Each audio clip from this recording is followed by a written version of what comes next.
सिलाहे खुदा से आरास्ता हो ताकि कायम रह सको। बाप और बेटे और उल कुदस के नाम से आमीन। मेरे अजीज़ों, आइए हम खुदावंद अपने खुदा का शुक्र करें जिसने आज का ये खूबसूरत दिन हमारी ज़िंदगी में बढ़ा दिया। तो आइए अजीज़ों, हम आज के दिन का आगाज़ बाइबल मुक़द्दस की तिलावतों से करते हैं। आज की पहली तिलावत मुक़द्दस पौलुस रसूल का ख़त इफसियों के नाम उसका 6 बाब 10वीं आयत से लेकर 20वीं आयत तक। अलगर्ज खुदावंद में और उसकी कुदरत की कुव्वत में जोर आवर बनो। सिलाहे खुदा से आरास्ता हो ताकि तुम शैतान के मंसूबों के मुकाबले में कायम रह सको, क्योंकि हमारी जंग खून और जसद से नहीं बल्कि रियासतों से, हुकूमतों से, इस तारीकी की दुनिया के हाकिमों से और शरारत की समावी रूहों से। इस वास्ते सिलाहे खुदा को उठा लो ताकि बुरे दिन में मुकाबला कर सको और सब बातों की तकमील करके कायम रह सको।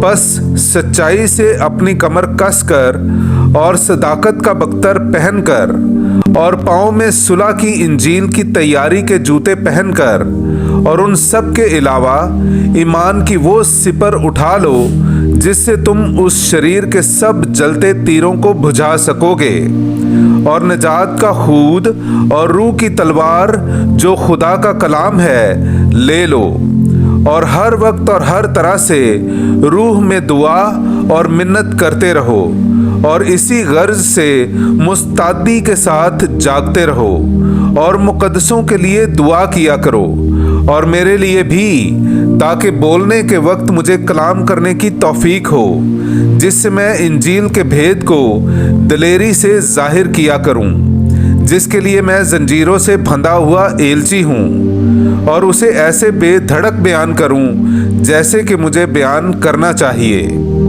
पाक कलाम का पढ़ा और सुना जाना हम सब के लिए बाइसे बरकत हो। खुदा का शुक्र हो। खुदावंद मेरी चट्टान मुबारक हो। मेरे अजीज़ों, आइए हम खुदावंद अपने खुदा की हम्दो तारीफ़ करें। मैं आपके सामने पढ़ूंगा ज़बूर नंबर 144 उसकी पहली से दूसरी और फिर 9वीं से 10वीं आयत तक। खुदावंद मेरी चट्टान मुबारक हो जो मेरे हाथों को जंग करना और मेरी उंगलियों को लड़ाई करना सिखाता है। वो मेरा शफीक और मेरा किला है, वो मेरा हिस्न और मेरा मुखलिस है। वो मेरी सिपर और मेरी जाए पनाह है जो कौमों को मेरे मातहत करता है। ऐ खुदा, मैं तेरे लिए एक नया गीत गाऊंगा। मैं 10 तारों की सारंगी के साथ तेरी मदा सराई करूंगा। तू जो बादशाहों को फतह बख्शता है और जिसने अपने बंदे दाऊद को छुड़ाया है। पाक कलाम का पढ़ा और सुना जाना हम सब के लिए बाइसे बरकत हो। खुदा का शुक्र हो। ऐ खुदावंद, हमारे दिल खोल कि तेरे बेटे की बातों को कबूल करें। हालेलुया। मेरे अजीज़ों, आइए हम आज का इंजीली इक़्तिबास सुनते हैं। इंजील मुक़द्दस बामुताबिक मुक़द्दस लूका उसका 13वां बाब 31वीं से 35वीं आयत तक। उसी घड़ी बाज फरीसियों ने आकर उससे कहा कि निकल कर यहाँ से रवाना हो, क्योंकि हेरोदीस तुझे कत्ल करना चाहता है।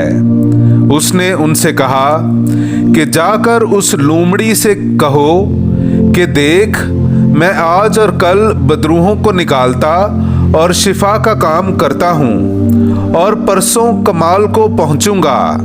बस मुझे ज़रूर है कि आज और कल और परसों चलता रहूं, क्योंकि नहीं हो सकता कि नबी यरूशलेम से बाहर हलाक हो। ऐ यरूशलेम, ऐ यरूशलेम, तू जो अंबिया को कत्ल करता और जो तेरे पास भेजे गए उन्हें संगसार करता है। कितनी बार मैंने चाहा कि तेरे बच्चों को जमा कर लूं, जिस तरह मुर्गी अपने चूजों को परों तले जमा कर लेती है, मगर तूने ना चाहा। देखो, तुम्हारा घर तुम्हारे लिए छोड़ा जाएगा, मगर मैं तुमसे कहता हूँ कि तुम मुझे हरगिज ना देखोगे उस वक्त तक के कहोगे, मुबारक है वो जो खुदावंद के नाम से आता है। पाकलाम का पढ़ा और सुना जाना हम सब के लिए बाइसे बरकत हो। खुदा का शुक्र हो।